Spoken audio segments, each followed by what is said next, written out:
Olá, minha amiga, meu amigo, hora do nosso encontro neste domingo, 10 de agosto,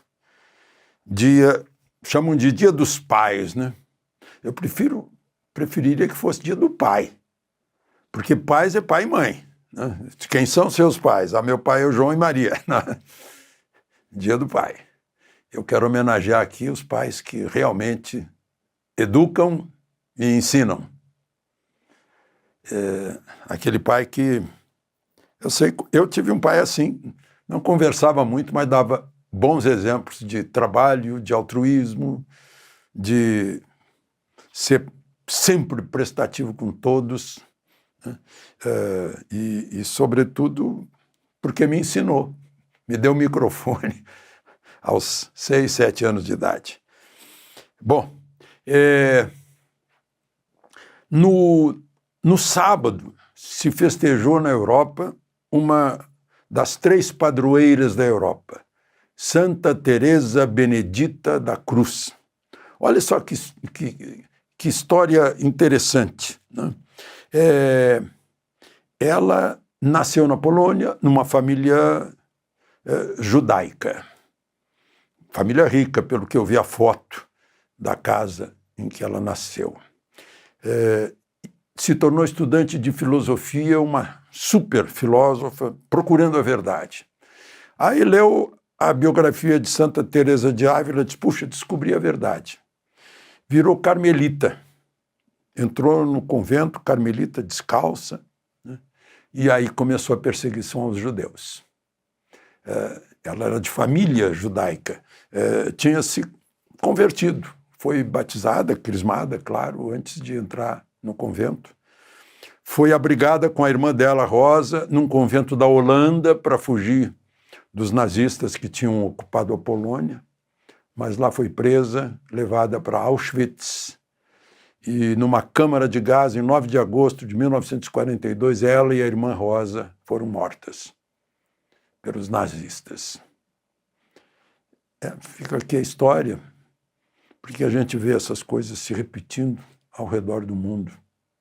Essas crueldades, perseguições políticas, ideológicas e cheias de preconceito.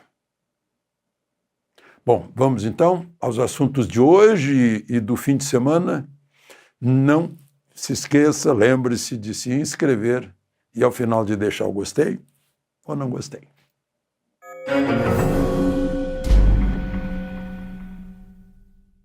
Bom, primeiro assunto de hoje, todos vimos, mas eu não comentei aqui porque aconteceu depois da nossa conversa de quinta-feira, a ocupação das mesas diretoras dos plenários da Câmara e do Senado. Interessante, vocês notaram que a imprensa, o jornalismo conservador, todo aplicou a palavra motim para isso. Quando a senadora Fátima Bezerra e outras do PT ocuparam a mesa do Senado, eu lembro de Fátima Bezerra comendo quentinha na mesa do Senado, porque ocupou, não deixou ter mais sessão para a reforma trabalhista, né? Ninguém reclamou, era um momento natural. Eu não sei quantas vezes eu vi o José Genuíno interrompendo sessão, ocupando mesa, ocupando plenário, fechando as portas do plenário, né? Muitas vezes. Movimento normal, era movimento normal. É que aqui o julgamento das coisas depende de que lado né? Tanto que agora o presidente da Câmara mandou o nome de 14 deputados para a corregedoria da Câmara, pedindo punição deles por impedir a reabertura dos trabalhos, que na verdade não é reabertura, né? Porque não podia ter recesso enquanto eles não votassem a lei de diretrizes orçamentárias e tal. Bom, aí está aqui o nome deles, né? Os 10.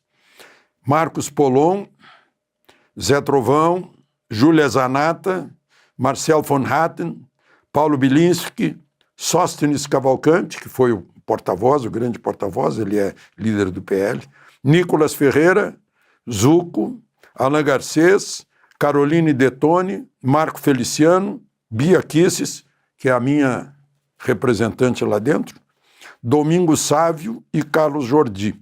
Eu falei em minha representante quantos milhões de eleitores eles representam.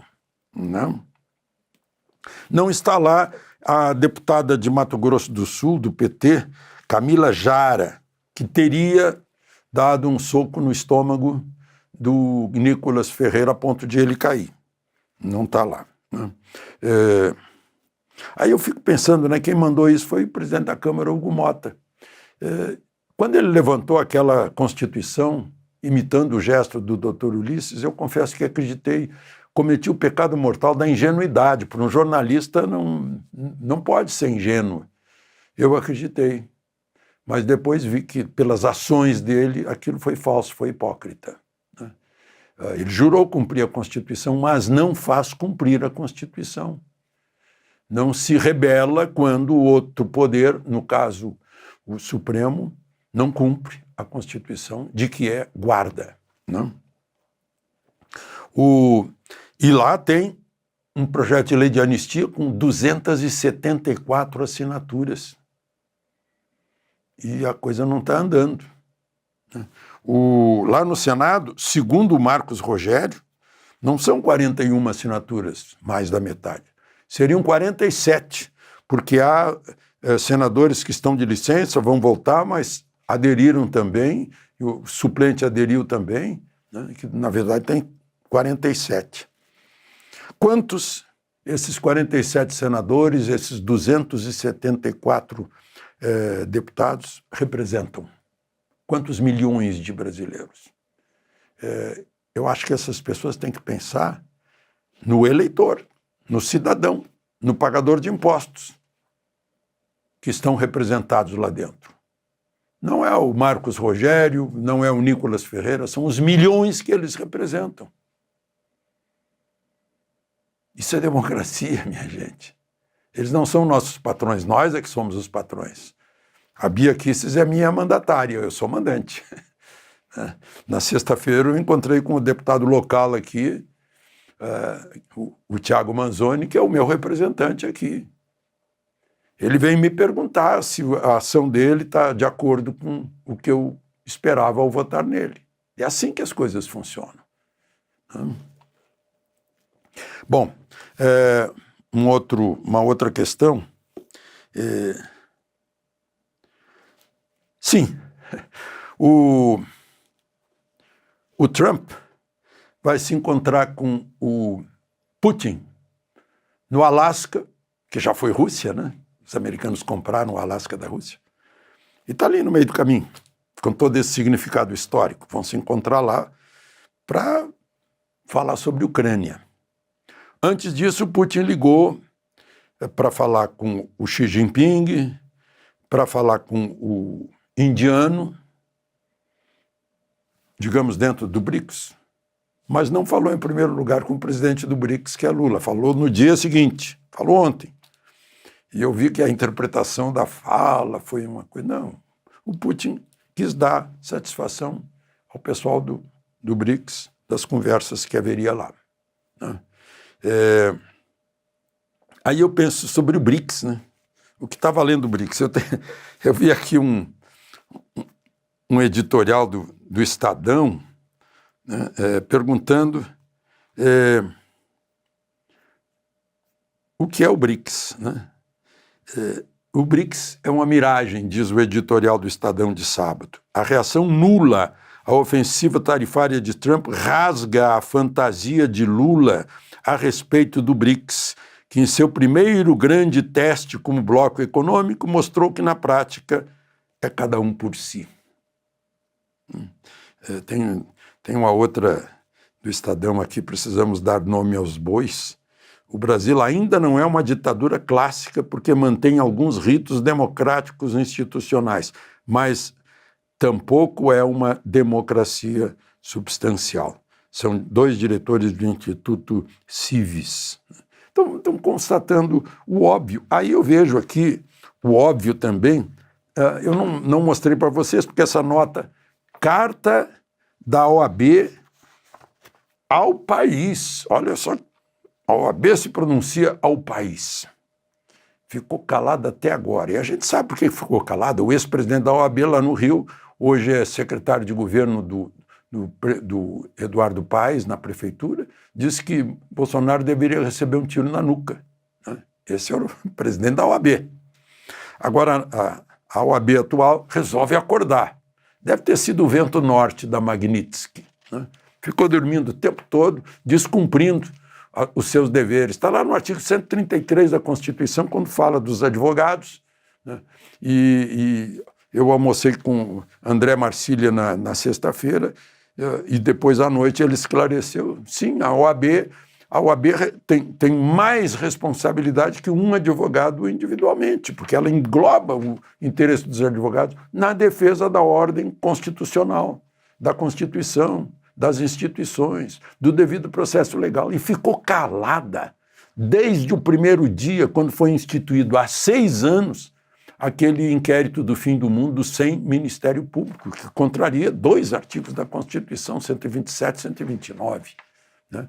Como se fosse um inquérito administrativo interno do Supremo, que pegou gente que não tinha nada a ver com o Supremo, né? Foi urbi et orbi esse inquérito nas mãos do ministro Moraes.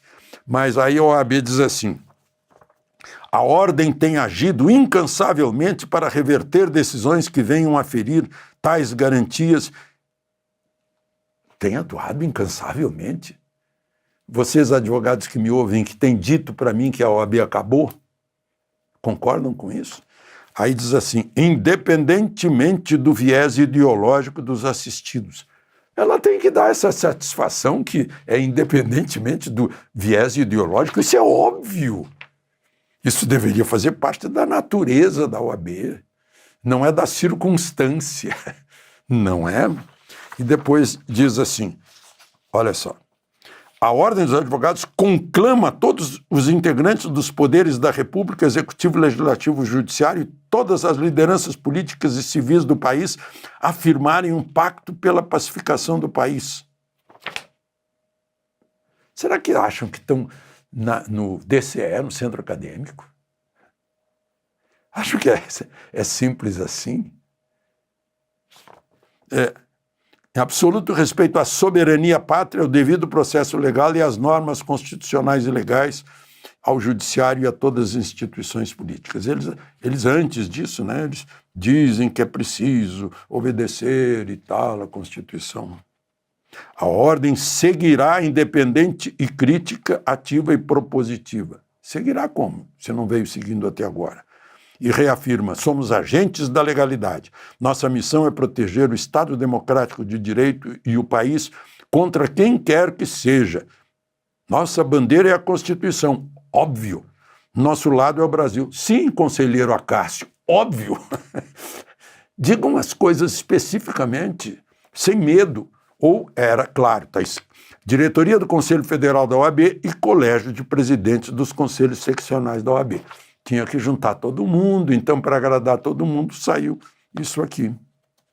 Eu já vi, eu estou há quase 50 anos em Brasília, já vi a OAB agindo pela legalidade, pelo devido processo legal, pela justiça, pela defesa do direito, né, de forma muito diferente e bem melhor, né? Bem melhor. Bom, eu já falei muito hoje. De Brasília, Alexandre Garcia.